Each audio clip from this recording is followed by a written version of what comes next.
Our special guest this week is outlaw comic Bill Hicks. Let's talk to him again.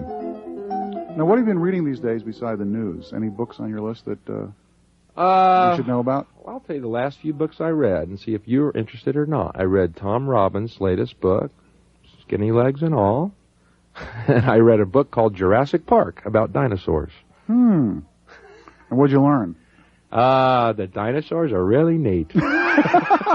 There's a new series on television about dinosaurs. So. Well, then they're already ruined. The fad is over. When TV gets a hold of it, it's over.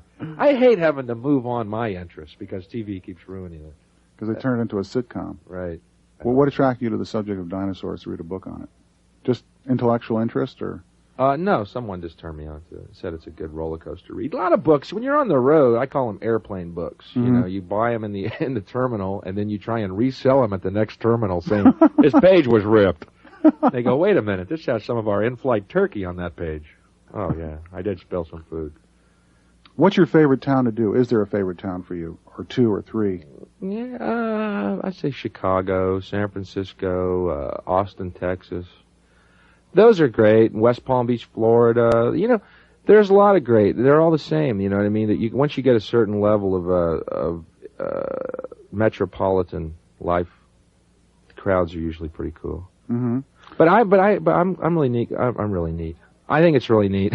Wow. Well, you're neat also. Well, thanks. But what I meant was, I think it's neat that people are coming out to see me now, and that gives me a impetus to.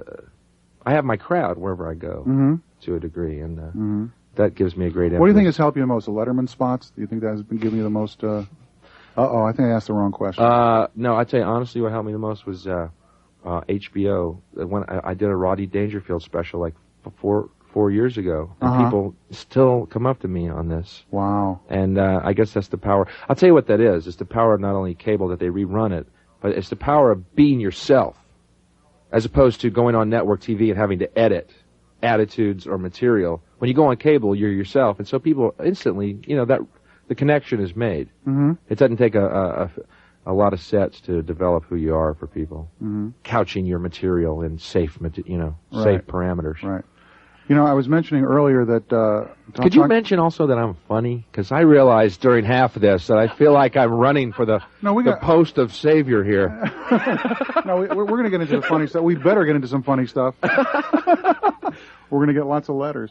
When I saw you in New York, don't worry about it. Everything's going to flow naturally. The humor will derive in the pursuit of value. Well, now this is an interesting little lesson on how painful it can be, that process. Yeah, a lot of funny things have popped out. You didn't even realize. When I edit this down to its best funny 10 minutes. You're going to go, screw it. We'll use the old interview. The one where Bill was still hungry.